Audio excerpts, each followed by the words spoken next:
Hello everyone and welcome to visual life tech channel. ఈ వీడియోలో return statement గురించి మాట్లాడుకుందాం. రిటర్న్ స్టేట్మెంట్ అంటే ఏంటి? ఎందుకు ఈ రిటర్న్ స్టేట్మెంట్ గురించి తెలుసుకోవాలి? రిటర్న్ స్టేట్మెంట్ గురించి ఎక్కడ చెప్పబడింది? రిటర్న్ స్టేట్మెంట్ సబ్మిట్ చేయడం ఎంతవరకు అవసరం అనే విషయాలని మనం బ్రీఫ్ గా ఈ వీడియోలో మాట్లాడుకుందాం. మొదటగా రిటర్న్ స్టేట్మెంట్. రిటర్న్ స్టేట్మెంట్ అనగా ప్లెయింటిఫ్ తన ప్లెయింట్ ని ఒక నిర్దిష్టమైన కోర్టులో ఫైల్ చేసినప్పుడు డిఫెండెంట్ కి కోర్టు నుంచి సమన్స్ పంపడం జరుగుతుంది. అప్పుడు డిఫెండెంట్ సమన్స్ కి రిప్లై ఇవ్వవలసి ఉంటుంది. సమన్స్ కి జవాబు రాతపూర్వకంగా చెప్పడాన్ని రిటర్న్ స్టేట్మెంట్ అంటారు. ఎందుకు ఈ రిటర్న్ స్టేట్మెంట్ అనేది ఉపయోగపడుతుంది?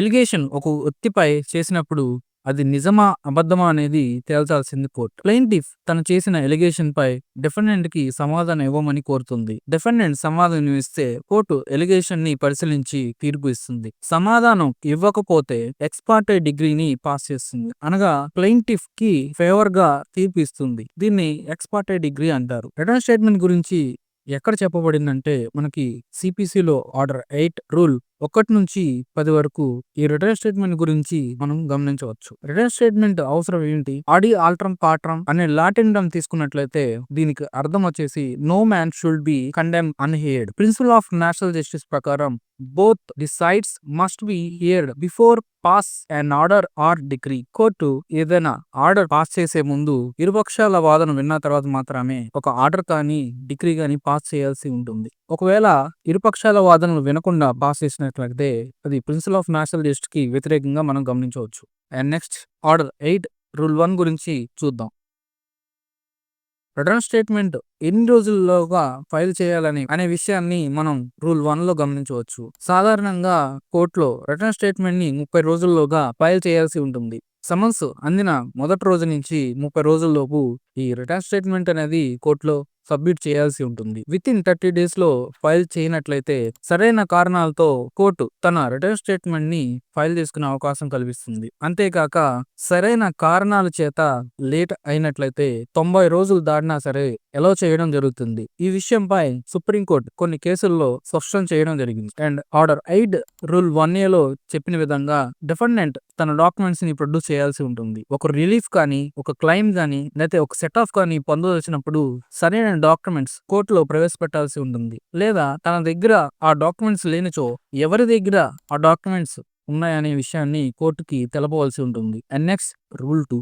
ఇక్కడ న్యూ ఫ్యాక్ట్ ఏదైనా ఉన్నా డిఫెండెంట్ తన రిటర్న్ స్టేట్మెంట్ లో మెన్షన్ చేయాల్సి ఉంటుంది. క్లెయింట్ లో చెప్పిన విషయాలను not maintainable or the transaction either void or voidable in the law అనే డిఫెన్స్ ని తీసుకోవాల్సి ఉంటుంది. లేనట్లయితే ఆపోజిట్ పార్టీకి ఫేవర్ గా మారడం జరుగుతుంది. ముఖ్యమైన విషయాలు వచ్చేసి డిఫెన్స్ ను చాలా స్పష్టంగా మరియు స్పెసిఫిక్ గా ఉండాలని మనం గమనించవచ్చు. ఏదో ఎవిసివ్ గా ఉండకూడదు. తన డిఫెన్స్ అనేది ఎవిసివ్ అనగా విషయాన్ని డైరెక్ట్ కాకుండా ఇండైరెక్ట్ గా ఏదో తప్పించుకోవడానికి ఉన్నట్లు ఉండకూడదు. తన డిఫెన్స్ అనేది లిమిటేషన్ గురించి కూడా స్పెసిఫిక్ గా మనం ప్లీడ్ చేయాల్సి ఉంటుంది రిటర్న్ స్టేట్మెంట్ లో. ఇంకా మరి ఏ ఇతర విషయాలైనా సూట్ కు సంబంధించి స్పష్టంగా మరియు స్పెసిఫిక్ గా మీ ప్లీడింగ్ అనేది రిటర్న్ స్టేట్మెంట్ లో కనపడాలి రూల్ 2 ప్రకారం. And next rule 3. రూల్ 3 వచ్చేసి డినయల్ గురించి మాట్లాడుతుంది. డినయల్ అనే దాన్ని తన డిఫెన్స్ ని చాలా స్పష్టంగా చేయాల్సి ఉంటుంది. తనపై మోపిన ఆరోపణలన్నిటినీ ప్రతి పాయింట్ కి సపరేట్ గా అడ్మిట్ చేస్తున్నానను లేదా అడ్మిట్ చేయట్లేదను అసలుకే ఒప్పుకోవటం లేదను చాలా స్పష్టంగా రిటర్న్ స్టేట్మెంట్ లో చెప్పాల్సి ఉంటుంది. డిఫెండెంట్ గవర్నమెంట్ అయినట్లయితే సెక్షన్ 80 లో చెప్పిన విధంగా డెనైస్ ఆఫ్ నోటీస్ సరిపోతుంది. ప్లెయింటిఫ్ పోస్టల్ రిసిప్ట్స్ ని అండ్ ఎక్నాలజ్మెంట్ ద్వారా గవర్నమెంట్ కి నోటీస్ ఇచ్చినట్లు ప్రూవ్ చేయొచ్చు. దీనికి గాను డిఫెండెంట్ ఎటువంటి క్వశ్చన్ చేయడానికి అవకాశం ఉండదు. And next rule 4. Rule 4 evasive denial గురించి మాట్లాడుతుంది. సాధారణంగా రిటర్న్ స్టేట్మెంట్ లో మీ ప్లీడింగ్ వచ్చేసి చాలా స్పష్టంగా మరియు చాలా స్పెసిఫిక్ గా ఉండాల్సిన అవసరం ఉంది. ఈ ఎవిసివ్ డినైల్ ఏ విధంగా ఉండకూడదు అనేది విషయంపై ఒక కేసులా ఉంది చూడండి. Bharat company versus east India trade company అనే కేసులలో మనకి ఎవిసివ్ డినైల్ ఏ విధంగా ఉంటుందో అనేది స్పష్టంగా మనం చూడవచ్చు. ఉదాహరణ ఏ విధంగా ఉందో ఒకసారి చూడండి. ఏదైనా వ్యక్తి బికి 10,000 ఇచ్చానని ఎలిగేషన్ చేయబడ్డాడు. బి యొక్క రిటర్న్ స్టేట్మెంట్ ఏ విధంగా ఉండాలి? బి యొక్క రిటర్న్ స్టేట్మెంట్ ఎవిసివ్ గా ఉండకూడదు. ఎవిసివ్ అనగా మనం చెప్పినట్లు ఏదో తప్పించుకున్నట్లు తీసుకున్నట్లు లేను, నేను ఆ 10,000 తీసుకున్నట్టు లేనండి అన్న అలా స్టేట్మెంట్ కాకుండా, నేను ఆ 10,000 గాని లేదా ఇతర ఏ అమౌంట్ కానీ వాళ్ళ ఆఫీస్ లో కానీ మరి ఏ ఇతర ప్లేస్ లో గాని పలానా డేట్ లో కానీ మరి ఏ ఇతర డేట్లలో కానీ నేను ఎటువంటి అమౌంట్ గాని తీసుకోలేదు అనే స్టేట్మెంట్ ని తన రిటర్న్ స్టేట్మెంట్ లో మెన్షన్ చేయాల్సి ఉంటుంది. చాలా స్పష్టంగా ఏ చేసిన ఎలిగేషన్ ని బి ఈ విధంగా రిటర్న్ స్టేట్మెంట్ లో పేర్కొనాల్సి ఉంటుంది. ఈ విషయాన్ని మనం Bharat company versus east India trade company అనే కేసులలో మనం స్పష్టంగా గమనించవచ్చు. రూల్ 4 ఈ విషయంపై ఎవిసివ్ డినైల్ గురించి మాట్లాడుతుంది. And next rule 5. Rule 5 specific denial ఏ విధంగా ఉండాలనే విషయాన్ని గురించి మాట్లాడుతుంది. క్లయింట్ ద్వారా ఎలిగేషన్ చేయబడ్డ ప్రతి పాయింట్ గురించి డిఫెండెంట్ అడ్మిట్ గాని డినైల్ గాని చేయాల్సి ఉంటుంది. లేనట్లయితే ఆ ఎలిగేషన్ డిఫెండెంట్ అడ్మిట్ చేసినట్లుగా భావించబడుతుంది. సో డిఫెండెంట్ ఖచ్చితంగా ప్రతి పాయింట్ ని వ్యతిరేకించడం లేదా ఒప్పుకోవడం రాతపూర్వకంగా తన రిటర్న్ స్టేట్మెంట్ లో పేర్కొనాల్సి ఉంటుంది. And next rule 6 set of గురించి మాట్లాడుతుంది. ఇన్ మనీ సూట్ క్లయింట్ కొంత అమౌంట్ గురించి సూట్ ఫైల్ చేయడం జరుగుతుంది. డిఫెండెంట్ ఫైల్ చేసిన అమౌంట్ లో కొంత మొత్తాన్ని తిరిగి చెల్లించానని, దాన్ని పరిగణలోకి తీసుకోండి, నేను కొంత మాత్రమే చెల్లించాల్సి ఉందని తన రిటర్న్ స్టేట్మెంట్ లో చెప్పడం జరుగుతుంది. ఉదాహరణకి ఏ అనే వ్యక్తి బికి కొంత అమౌంట్ ఇవ్వడం జరుగుతుంది. కొంతకాలం తర్వాత బి అనే వ్యక్తి ఏకి కొంత అమౌంట్ ఇచ్చిన అమౌంట్ లో కొంత అమౌంట్ తిరిగి ఇస్తాడు. తిరిగి ఇచ్చిన తర్వాత మిగతా అమౌంట్ కొంతకాలం తర్వాత ఇస్తానని ఇద్దరు ఒప్పుకోవడం జరుగుతుంది, ఏ అండ్ బి. కొంతకాలం తర్వాత ఏ అనే వ్యక్తి బిని అడిగిన తన అమౌంట్ ఇవ్వకపోవడంతో కోర్టుకు వెళ్లడం జరుగుతుంది. ఏ అనే వ్యక్తి కోర్టుకి తన మనీ సూట్ ని ఫైల్ చేసినప్పుడు బి రిటర్న్ స్టేట్మెంట్ ఫైల్ చేయాల్సి ఉంటుంది. బి రిటర్న్ స్టేట్మెంట్ లో మొదటగా ఏ అనే వ్యక్తి కొంత అమౌంట్ ఇవ్వడం వాస్తవం అని ఒప్పుకోవడం, అలాగే బి అనే వ్యక్తి తన రిటర్న్ స్టేట్మెంట్ లో ఏ ఇచ్చిన అమౌంట్ లో కొంత అమౌంట్ తిరిగి ఇచ్చానని మరియు మరికొంత మాత్రమే తిరిగి ఇవ్వాల్సి ఉందని అనే పాయింట్స్ ని రిటర్న్ స్టేట్మెంట్ లో పొందుపరిచినప్పుడు కోర్టు ఆదేశిస్తుంది మిగిలిన అమౌంట్ తిరిగి ఇవ్వమని. కోర్టు ఆదేశం మేరకు బి అనే వ్యక్తి ఏకి మిగిలిన అమౌంట్ ఎంతైతే ఉంటుందో ఆ అమౌంట్ తిరిగి ఇవ్వడం జరుగుతుంది. ఇలా బి అనే వ్యక్తి పూర్వం కొంత ఇచ్చాడు కదా అమౌంట్, ఆ అమౌంట్ ని సెట్ ఆఫ్ చేసుకొని మిగిలిన అమౌంట్ కే ఒప్పుకొని మిగిలిన అమౌంట్ ఏకి ఇవ్వడం జరుగుతుంది. ఈ విషయాన్ని మనం రూల్ 6 లో సెట్ ఆఫ్ గురించి క్లియర్ గా మనకి ఇవ్వబడింది. ఎటువంటి విషయాల్లో ఇలా సెట్ ఆఫ్ అనేది జరుగుతుంది?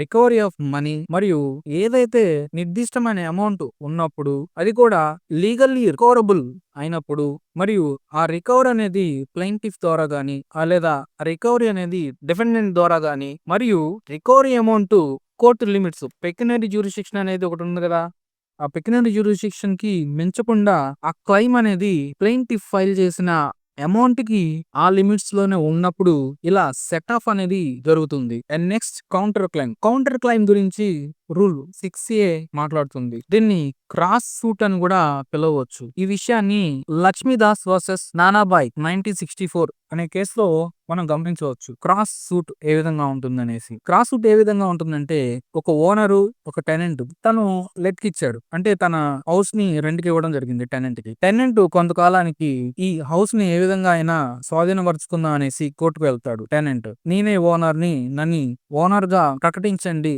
అనే విషయంపై కోర్టుకు వెళ్లడం జరుగుతుంది. వెళ్ళినప్పుడు టెనెంట్ ఫైల్ చేసిన సూట్ ని పరిశీలించి ఓనర్ కి సమన్స్ అనేది పంపించడం జరుగుతుంది. ఓనర్ రిటర్న్ స్టేట్మెంట్ ఫైల్ చేసినప్పుడు నేనే రియల్ ఓనర్ ని అని చెప్పేసి తనకున్న డాక్యుమెంట్స్ ప్రొడ్యూస్ చేసి నేనే ఓనర్ అని ప్రూవ్ చేసుకోవడం జరుగుతుంది రిటర్న్ స్టేట్మెంట్ ద్వారా. అప్పుడు మళ్ళీ ఆ రిటర్న్ స్టేట్మెంట్ ని ఆన్సర్ ఇవ్వమని టెనెంట్ కి సమన్స్ పంపుతుంది. టెనెంట్ తను చూసి ఏమవుతుంది, తన దగ్గర సరైన డాక్యుమెంట్స్ ఉండవు, నేనే రియల్ ఓనర్ అని టెనెంట్ ప్రూవ్ చేసుకోలేకపోతాడు. డిఫెండెంట్ నే ఓనర్ గా ప్రకటించి డిఫెండెంట్ సబ్మిట్ చేసిన డాక్యుమెంట్స్ పరిశీలించి ఈ రియల్ ఓనర్ ని ఓనర్ గా ఈ కేసులో కోర్టు అనౌన్స్ చేస్తుంది. ఈ విషయాన్ని మనం రిటర్న్ స్టేట్మెంట్ ద్వారా క్రాస్ సూట్ అనే విషయాన్ని మనం ఈ ఇలస్ట్రేషన్ లో మనం గమనించవచ్చు. ఈ విషయాన్ని రూల్ 6A లో చెప్పడం జరిగింది. ఇక్కడ సెట్ ఆఫ్ కి అండ్ ఈ క్రాస్ సూట్ కి డిఫరెన్స్ కొంచెం చూద్దాం. సెట్ ఆఫ్ అనేది మనీ సూట్ లో మనం ముఖ్యంగా గమనించవచ్చు. ఈ క్రాస్ సూట్ లో సమ్ అదర్ ట్రాన్సాక్షన్స్ కూడా అయి ఉండొచ్చు, మనీ సూట్ కూడా అయి ఉండొచ్చు.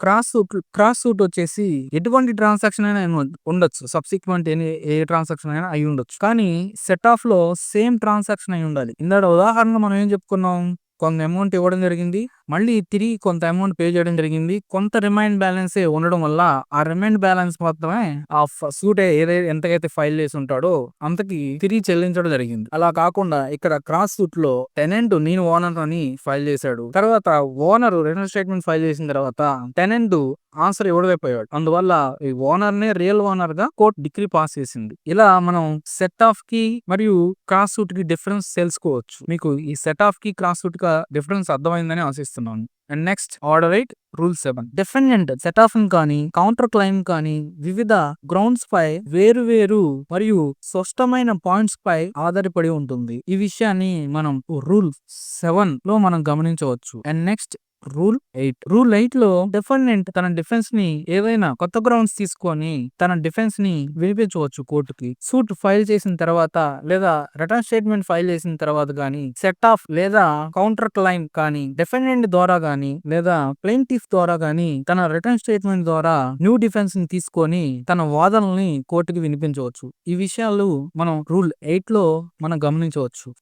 అండ్ నెక్స్ట్ రూల్ 9 లో ఏం చెప్పబడింది? సబ్సిక్వెంట్ ప్లీడింగ్ గురించి రూల్ 9 లో మనం గమనించవచ్చు. కోర్టు పర్మిషన్ ద్వారా after submitting return statement you can rise a new pleading అనే విషయాన్ని మనం రూల్ 9 లో చూడవచ్చు. అంటే రిటర్న్ స్టేట్మెంట్ లో కొంత చెప్పాల్సిన విషయాలు కొన్ని చెప్పుంటావు. చెప్పిన తర్వాత కూడా కోర్టు పర్మిషన్ ద్వారా కొత్త విషయాలు ఏమన్నా ఉంటే గనక సబ్సిక్వెంట్ ప్లీడింగ్ ఆ విషయాలని కోర్టు పర్మిషన్ ద్వారా మళ్ళీ ప్లీడ్ చేయొచ్చు అనే విషయాన్ని మనం రూల్ 9 లో చూడవచ్చు. And next and final rule 10 defendant return statement submit చేయకపోతే కోర్టు ఇచ్చిన టైంలో రిటర్న్ స్టేట్మెంట్ కనుక సబ్మిట్ చేయలేకపోతే కోర్టు ఎక్స్ పార్టీ డిగ్రీని పాస్ చేస్తుంది. ఎవరికి? ప్లెయింటిఫ్ ఎవరైతే ఫైల్ చేశారో వాళ్ళకి ఫేవర్ గా కోర్టు జడ్జిమెంట్ ని పాస్ చేయడం జరుగుతుంది. ఈ విషయాన్ని మనం రూల్ 10 లో గమనించవచ్చు. ఈ విధంగా రిటర్న్ స్టేట్మెంట్ అంటే ఏంటి, రిటర్న్ స్టేట్మెంట్ ఎప్పుడు సబ్మిట్ చేయడం జరుగుతుంది, మరియు రిటర్న్ స్టేట్మెంట్ గురించి ఎక్కడ మనం తెలుసుకున్నాం, రిటర్న్ స్టేట్మెంట్ ఫైల్ చేయడం అవసరం ఏంటి అనే విషయాన్ని